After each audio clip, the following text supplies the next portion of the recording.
Assalamualaikum warahmatullahi wabarakatuh. Selamat pagi anak-anak, apa kabar semuanya? Semoga kalian tetap sehat dan juga tetap semangat walaupun kita belajar hanya dari rumah. Bagaimana kemarin ulangan tengah semesternya? Lancar semua kan? Semoga nanti hasilnya dapat memuaskan kalian ya. Sebelumnya, saya sudah mengirimkan link presensi atau absen di WhatsApp group.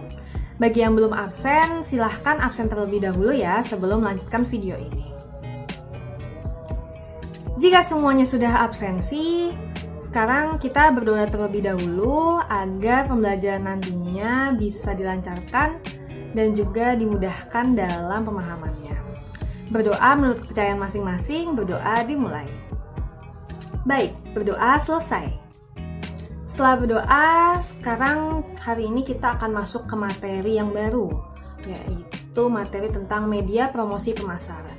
Sebelum masuk ke materi, saya akan menunjukkan kalian satu buah cuplikan video yang akan ditayangkan di sebelah sini.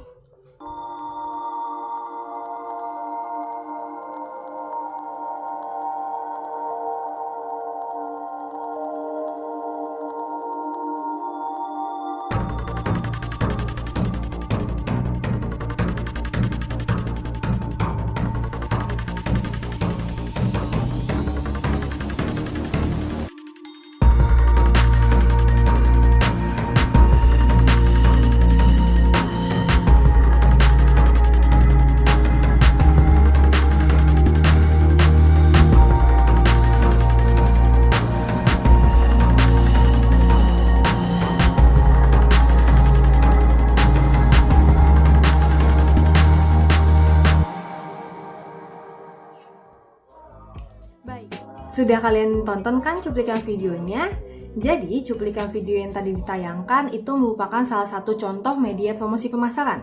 Dan hari ini kita akan belajar bagaimana membuat media promosi pemasaran yang baik. Lalu, kita akan belajar apa sih media promosi pemasaran itu? Lalu tujuan dan fungsinya itu untuk apa? Tahapan penyusunannya bagaimana, dan juga kita akan belajar dan mengenal media-media promosi pemasaran yang biasa dipakai di masyarakat.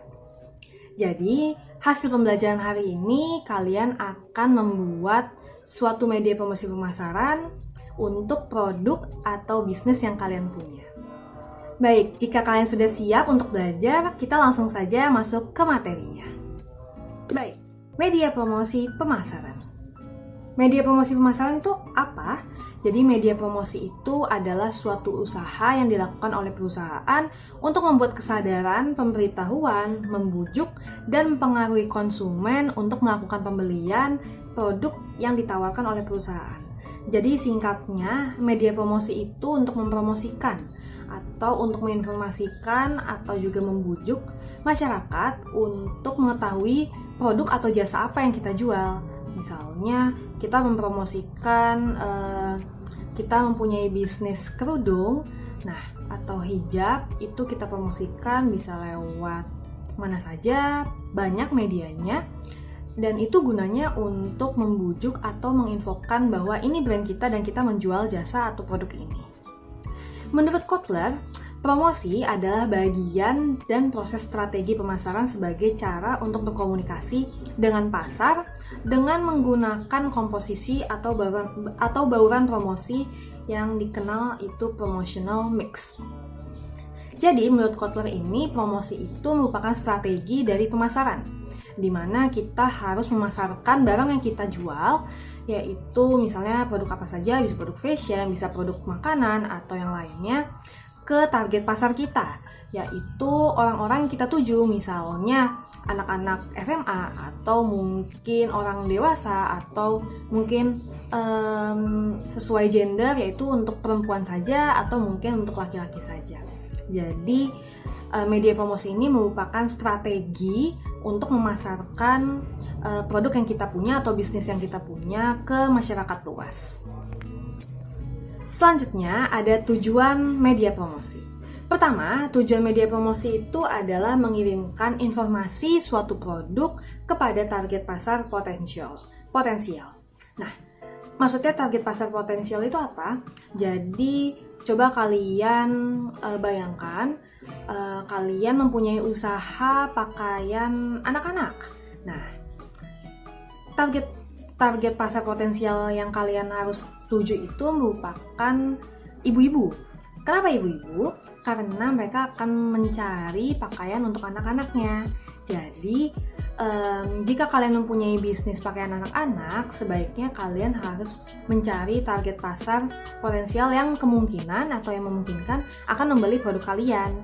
Nah, itu kalian harus membuat media promosi pemasaran untuk menginformasikan ke target tersebut bahwa kalian menjual pakaian anak-anak. Yang kedua, yaitu memperoleh peningkatan penjualan dan profit atau laba. Nah, seperti sebelumnya, jika kalian sudah menginformasikan produk kalian, yaitu produk busana anak-anak, kepada target potensial kalian, dan target kalian itu membeli produk kalian, nah itu pasti akan meningkatkan profit atau penjualan kalian. Jadi, kalian bisa mendapatkan untung yang lebih banyak dengan menginformasikan apa yang kalian jual atau apa yang kalian tawarkan kepada target pasar. Lalu yang ketiga itu memperoleh pelanggan baru dan menjaga loyalitas konsumen. Memperoleh pelanggan baru itu sudah pasti karena ketika kalian menginformasikan bahwa kalian mempunyai brand bernama A menjual pakaian anak-anak. Nah, kalian akan menyebarluaskan media promosi kalian atau brand kalian kepada masyarakat luas, dan itu akan menambah pelanggan baru atau seminimal mungkin orang-orang atau masyarakat tahu bahwa merek ini ada dan kalian menjualnya, seperti itu.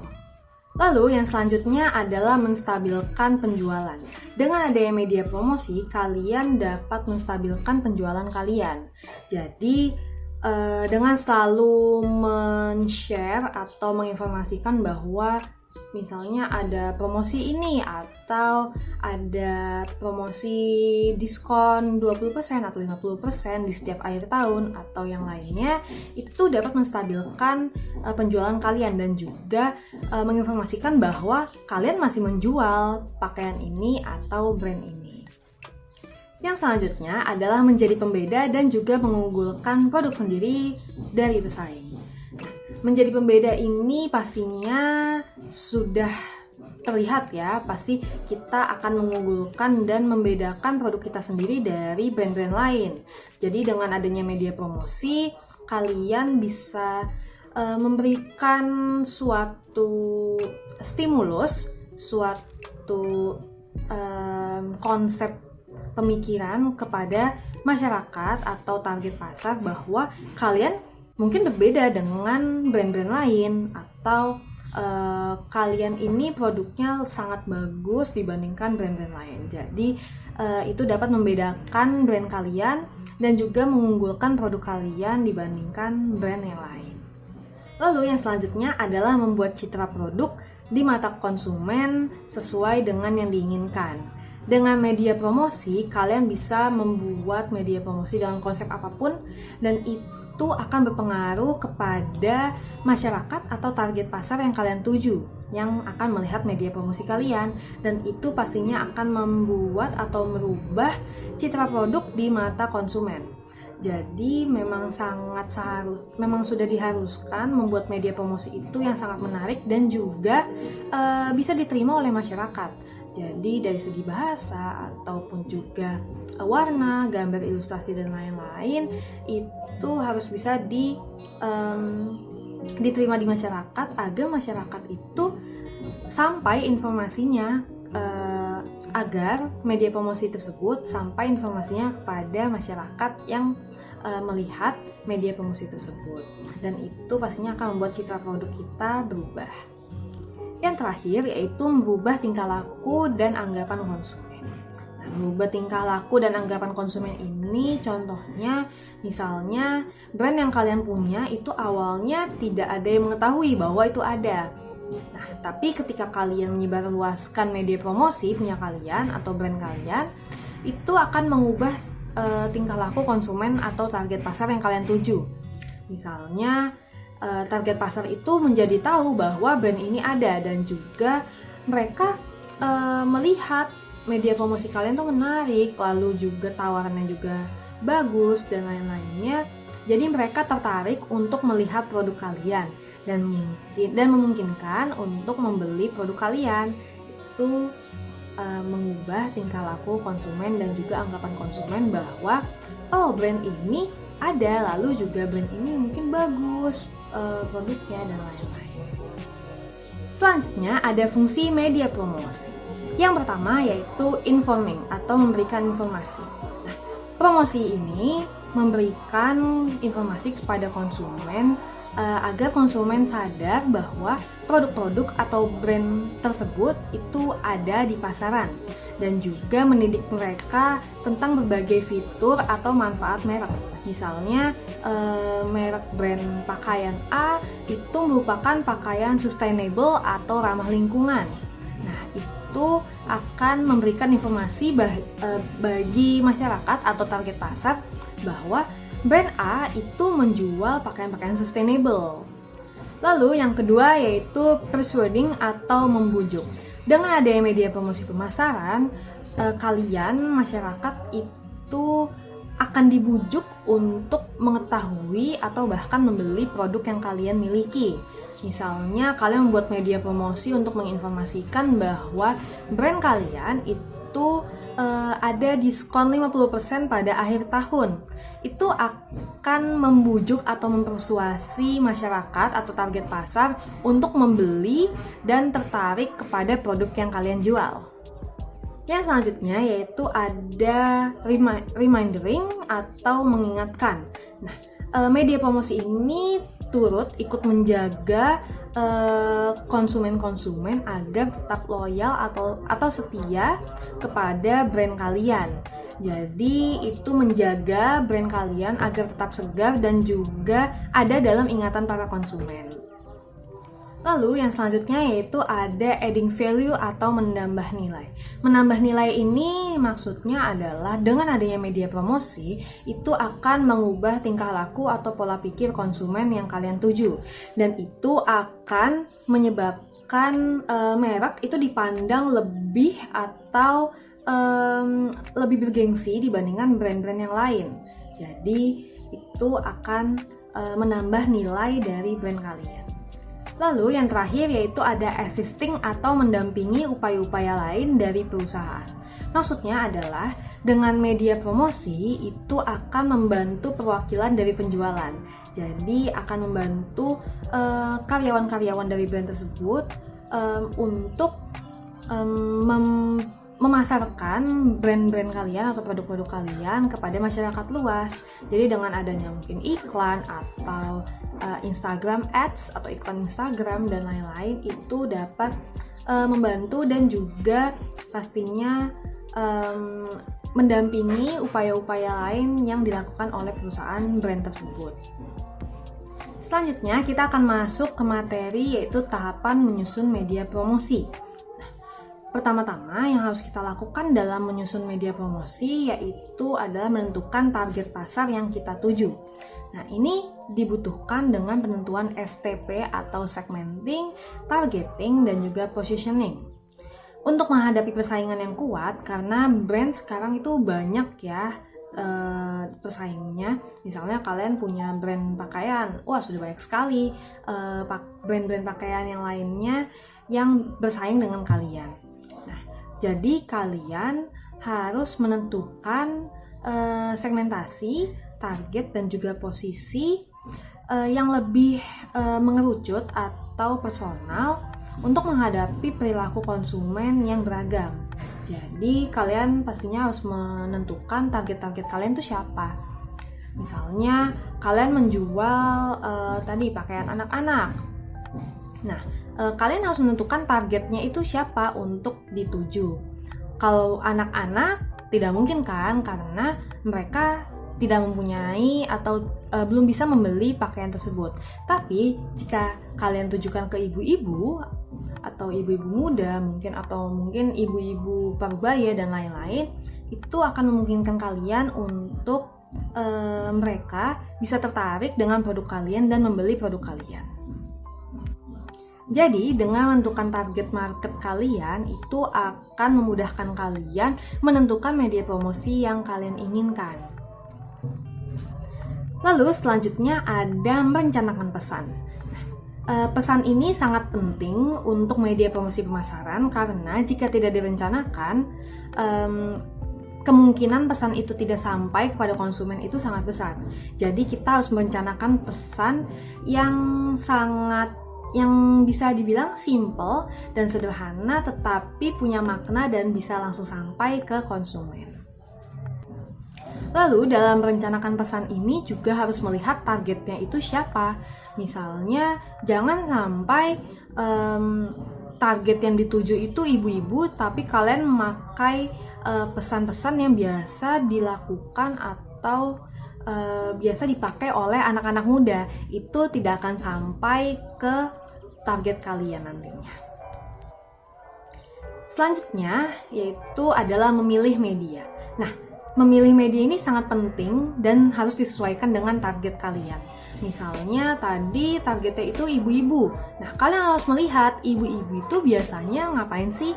Apakah nonton TV atau mungkin punya sosial media? Itu bisa kalian analisis lalu kalian tetapkan kalian ingin menyalurkan medianya itu lewat mana. Misalnya kalau misalnya anak-anak zaman sekarang itu bisa lewat Instagram, lalu juga bisa lewat mungkin Facebook atau web dan lain-lain. Jadi kalian harus mencocokkan media promosi kalian dengan target pasar yang kalian tuju. Selanjutnya yaitu menentukan durasi promosi. Nah, menentukan durasi promosi ini sangat penting juga untuk dilakukan karena jika promosi itu terlalu lama, maka istilahnya sudah tidak baru lagi atau fresh lagi. Jadi memang ada baiknya menentukan durasi promosi itu tidak terlalu lama-lama agar masyarakat itu langsung bisa menikmati jangka waktu yang pendek itu untuk mengikuti promosi yang kalian sudah buat. Misalnya kalian membuat diskon 50% dengan hanya waktu 3 hari. Nah, di situ pastinya konsumen-konsumen yang ingin membeli produk kalian akan menggebu-gebu dan akan membeli produk kalian secepatnya sebelum masa promosi itu habis. Tapi jika promosi 50% itu diadakan dalam waktu 1 bulan, bisa jadi nanti konsumen yang kalian tuju berpikiran bahwa oh itu masih lama, nanti aja gitu belinya. Dan itu juga bisa memungkinkan bahwa konsumen kalian nantinya akan lupa dengan promosi kalian dan akhirnya tidak jadi membeli produk kalian. Lalu yang selanjutnya yaitu mengukur efektivitas promosi. Nah, mengukur efektivitas promosi ini sering ditinggalkan oleh para pebisnis, padahal mengukur efektivitas promosi ini tuh penting sekali. Jadi kita harus mengukur apakah media promosi yang kita buat sebelumnya itu efektif atau tidak dengan masyarakat. Jadi itu harus dilihat dari penjualannya, lalu promosi itu sudah dilihat oleh berapa banyak orang jika di internet atau yang lainnya. Dan mungkin jika di website itu bisa dilihat ada berapa banyak orang yang sudah masuk ke website itu atau membeli produk itu selama masa promosi diinformasikan. Itu harus diukur dan sangat penting agar kita bisa merencanakan media promosi selanjutnya yang simple dan sederhana tetapi bisa efektif ke masyarakat. Selanjutnya yaitu menentukan anggaran promosi. Menentukan besaran anggaran promosi ini dilakukan untuk mengetahui secara pasti berbagai biaya yang harus dikeluarkan untuk membuat atau membuat program media promosi tersebut. Dan itu bisa berdasarkan dalam seperti halnya besarnya insentif dan durasi waktu promosinya, lalu juga sarana promosinya dan juga jangkauan distribusi yang kalian inginkan untuk mempromosikannya, dan juga faktor-faktor lainnya yang tidak terduga. Jadi dengan adanya perencanaan anggaran yang tepat itu bisa atau dapat memudahkan kalian untuk mengharapkan atau membuat kegiatan promosi yang berjalan efektif dan sesuai dengan anggaran yang kalian sudah tetapkan. Bagaimana? Sudah mengerti kan sampai di sini? Jika sudah mengerti, kita lanjut ya. Selanjutnya ada jenis-jenis media promosi. Nah, jenis-jenis media promosi yang dilakukan atau dipakai di masyarakat itu sudah banyak sekali jenisnya, dan ini hanya beberapanya saja.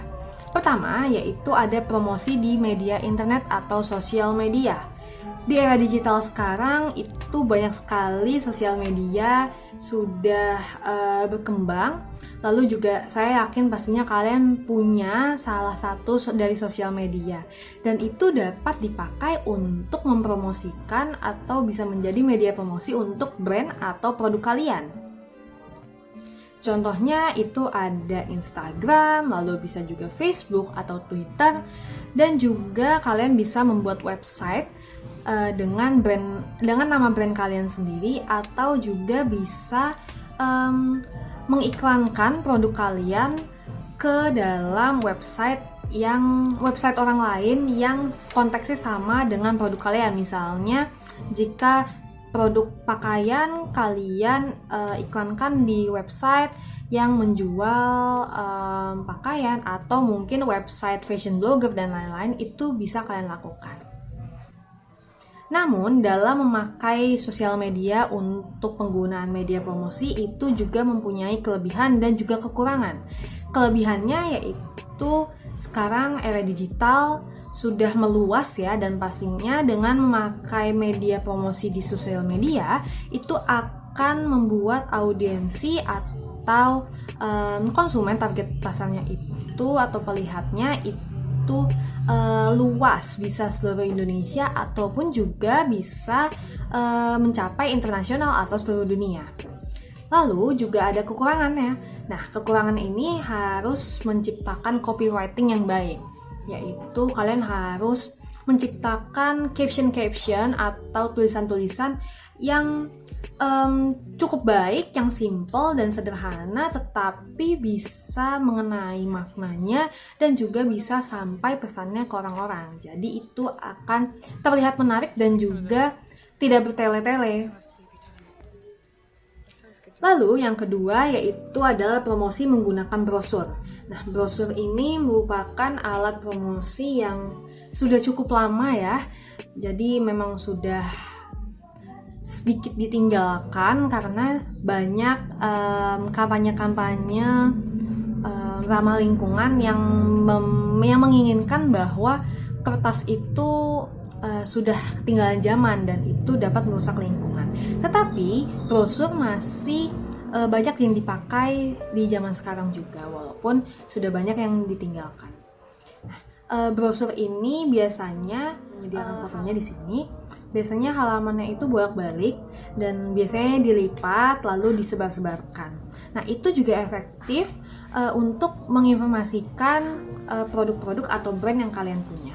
Tetapi pastinya juga memiliki kelebihan dan kekurangan. Nah, kelebihannya itu adalah orang yang awam di internet atau sosial media akan lebih mudah membaca suatu brosur dibandingkan lewat sosial media. Jadi media promosi brosur ini sangat efektif untuk ibu-ibu atau mungkin bapak-bapak atau juga lansia-lansia yang awam dengan sosial media. Lalu kekurangannya, brosur ini pastinya tidak ramah lingkungan dan juga banyak yang menentangnya. Dan juga jika brosur ini tidak menarik dari segi desain ataupun pesannya, brosur ini hanya jadi perlewatan saja. Jadi banyak yang melupakan brosur tersebut. Bisa dibuang atau mungkin dijadikan bungkus makanan dan lain-lain. Pastinya itu sangat menyedihkan ya bagi kita yang sudah mempersiapkan media promosi, tapi hasilnya hanya dibuang atau mungkin dijadikan alat pembungkus dan lain-lain. Jadinya dengan memakai brosur ini juga harus melihat target promosinya itu siapa. Jika target pasarnya itu anak-anak muda yang umurnya 20 tahun atau sampai 25 tahun, mungkin brosur itu tidak cocok ya, karena mereka itu lebih ke era digital. Jadinya mungkin sebaiknya tidak memakai brosur untuk orang-orang atau anak-anak muda zaman sekarang. Selanjutnya yaitu promosi menggunakan poster. Nah, poster ini adalah suatu kertas yang cukup besar, mungkin bisa ukuran A3. Ini fotonya. Nah, poster ini biasanya digunakan untuk media promosi, bisa acara atau bisa produk, dan menginformasikan bahwa mungkin acara ini seperti apa, atau produk ini atau brand ini menjual apa, atau mungkin ada diskon apa, dan lain-lain. Nah, poster ini sebenarnya sangat efektif untuk digunakan karena poster itu harus didesain dengan sangat menarik. Jadinya itu pastinya akan eye catching ya, lebih menarik di mata kita, dan bisa membujuk atau merayu kita untuk mungkin masuk ke toko tersebut. Jika mungkin posternya ditaruh di depan toko, misalnya ada poster diskon 50% pakaian, semua pakaian gitu. Itu pasti kan akan kayaknya ini bagus-bagus brandnya, coba masuk dulu gitu. Nah, itu bisa membujuk atau merayu kita dengan poster tersebut, dan pastinya juga poster tersebut itu harus menarik juga desainnya, dan juga pesannya juga harus simple dan bisa sampai ke konsumen. Nah, biasanya kalau poster ini itu sering dijumpai di mall atau mungkin di mading-mading. Jika kalian di kampus atau di sekolah, itu kalian biasanya menjumpai poster-poster acara ya.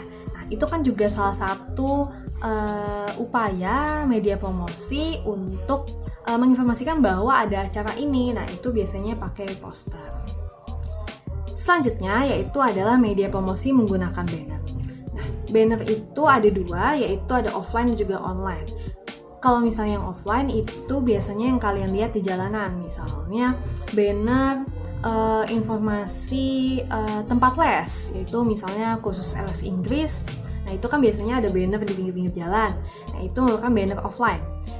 Nah, yang satu lagi yaitu banner online. Nah, banner online itu yang biasa disisipkan dalam website-website. Misalnya kalian melihat website detik.com misalnya ya, website berita detik.com, itu biasanya sering ada iklan-iklan di sampingnya. Nah, itu merupakan banner online. Kalian bisa melakukan atau memakai banner online atau banner offline tersebut, tapi yang pastinya juga kalian harus menggunakan desain yang menarik, dan juga kalau misalnya online itu kalian harus membayar harga untuk iklannya agar dapat ditampilkan di website tersebut. Selanjutnya ada promosi menggunakan televisi atau iklan di TV. Promosi menggunakan televisi atau iklan di TV ini potensinya itu sangat luas sekali, dan ini sangat cocok di semua kalangan, karena semua orang itu menonton TV. Walaupun anak-anak muda zaman sekarang lebih sering streaming YouTube dibandingkan TV, tetapi TV sekarang juga sudah ada yang live di YouTube. Jadinya tidak ada alasan bahwa iklan di TV itu tidak berhasil. Pastinya sangat berhasil. Tetapi kelebihannya itu tadi. Tapi kekurangannya itu satu, iklan di TV itu biayanya sangat mahal. Dan juga biasanya iklannya itu hanya sebentar. Dan pastinya juga bergantian dengan iklan-iklan dari brand yang lain. Dan itu merupakan salah satu kekurangan yang ada di dalam promosi di iklan TV. Tapi jika kalian punya budget yang lebih, atau memang kalian punya anggarannya dan ingin memakai iklan di TV untuk mempromosikan produk kalian, itu sangat boleh sekali, karena televisi itu pastinya sangat mendongkrak penjualan kalian, dan pastinya akan menyebarluaskan informasi brand kalian kepada masyarakat luas, dari seluruh Indonesia dari Sabang sampai Merauke itu pasti tahu karena mereka semua menonton TV. Selanjutnya ada media promosi dengan merchandise. Nah, merchandise ini merupakan pernak-pernik yang sering dipakai banyak orang dan umumnya dijumpai di banyak tempat. Misalnya ada kaos, ada topi, ada gantungan kunci, notebook, tote bag, dan lain-lain. Nah, biasanya merchandise ini itu ada di acara-acara. Mungkin brand kalian menjadi suatu sponsor acara, misalnya acara pensi. Nah, kalian mensponsori acara tersebut dan kalian itu akan dibuatkan merchandise dengan adanya logo kalian atau mungkin informasi-informasi yang kalian punya, misalnya Instagram atau yang lainnya, itu dapat disebarluaskan melalui merchandise tersebut, dan merchandise tersebut akan dibagikan kepada orang-orang yang misalnya menonton pensi tersebut, atau mungkin nanti orang-orangnya akan membeli merchandise tersebut di acara pensi tersebut. Jadi itu pastinya juga akan menyebarluaskan brand kalian atau produk kalian kepada masyarakat luas. Selanjutnya kita akan masuk ke metode perhitungan anggaran promosi. Ada 4 metode yang biasanya dipakai oleh pebisnis, yaitu yang pertama adalah metode yang terjangkau. Jadi metode yang terjangkau ini contohnya, jadi perusahaan itu biasanya menetapkan anggaran promosi berdasarkan apa yang menurut manajemen perusahaan tersebut mampu atau dapat ditanggung perusahaan tanpa kerugian yang serius. Jadi mereka itu memilih media promosi yang cocok atau terjangkau dengan kondisi perusahaan mereka. Misalnya, mereka hanya sanggup untuk membuat media promosi melalui iklan di website. Maka mereka akan memilih media promosi iklan di website dibandingkan iklan di TV. Lalu selanjutnya itu ada metode paritas kompetitif. Metode paritas kompetitif itu artinya perusahaan itu mencocokkan anggaran promosinya berdasarkan berapa jumlah yang dianggarkan oleh pesaing. Jadi, perusahaan ini akan melihat pesaing terlebih dahulu, mereka anggarannya berapa dan biasanya memakai media promosi apa. Lalu mereka akan mencocokkan dengan anggaran mereka dan menentukan media promosi yang sekiranya itu 11-12 dengan pesaing mereka. Selanjutnya ada metode objektif dan tugas atau objective and task method. Nah, di sini perusahaan itu mendefinisikan promosinya, tujuan promosinya, lalu mengidentifikasikan juga tugas-tugas yang diperlukan untuk pencapaiannya. Memperkirakan juga biaya yang akan terkait dengan tugas-tugas tersebut dan kemudian menjumlahkan semua biaya tersebut. Jadi di sini perusahaan itu akan mendefinisikan dulu tujuan promosinya itu untuk apa. Apakah untuk memperkenalkan brandnya atau mungkin untuk menginformasikan bahwa mereka mempunyai diskon atau mungkin menginformasikan bahwa kita mempunyai produk baru atau mungkin inovasi baru yang lainnya. Nah, dan juga mengidentifikasi tugas-tugas yang berkaitan atau diperlukan untuk mencapai tujuan promosi tersebut. Jadi misalnya tugas dari desainer grafis untuk membuat desain iklan website tersebut, atau mungkin tugas-tugas untuk para videografer untuk membuat iklan di TV atau mungkin juga model-modelnya dan lain-lain. Itu akan diperhitungkan oleh perusahaan lalu dijumlahkan dan itu merupakan anggaran promosi yang mereka keluarkan. Yang terakhir yaitu metode persentase penjualan. Jadi perusahaan itu akan mendasarkan jumlah anggaran berdasarkan persentase tertentu dari penjualan saat ini atau yang ditargetkan. Misalnya tahun ini perusahaan kalian itu membuat produksi busana anak. Lalu kalian menargetkan mencapai 80% dari penjualan 80% dari produksi akan terjual dalam 1 bulan. Nah, jadi anggaran media promosinya itu ditetapkan dari penjualan tersebut yang akan ditargetkan, misalnya 10%-nya atau mungkin 30%-nya. Nah, itu nanti akan dihitung dan akan mengeluarkan angka untuk anggaran media promosi tersebut. Baik anak-anak, bagaimana? Kalian bisa memahami materinya kan? Semoga kalian bisa memahami dengan baik ya. Selanjutnya, saya akan memberikan kalian suatu permasalahan untuk kalian pelajari. Berikut adalah gambar sebuah logo brand sepatu bernama Shoe. Brand ini merupakan brand baru dan belum dikenal. Target yang ia tuju yaitu wanita umur 18 tahun sampai 25 tahun. Keunggulan dari brand ini adalah mereka menjual produk sepatu handmade dari pengrajin sepatu lokal di Bandung. Mereka belum mempunyai modal yang banyak. Kira-kira menurut kalian media promosi pemasaran apa yang cocok untuk brand ini? Silahkan kalian pelajari terlebih dahulu ya. Jika nanti sudah kalian pelajari, silahkan kalian jawab dan juga dijelaskan lalu dikumpulkan di Google Classroom setelah pembelajaran selesai.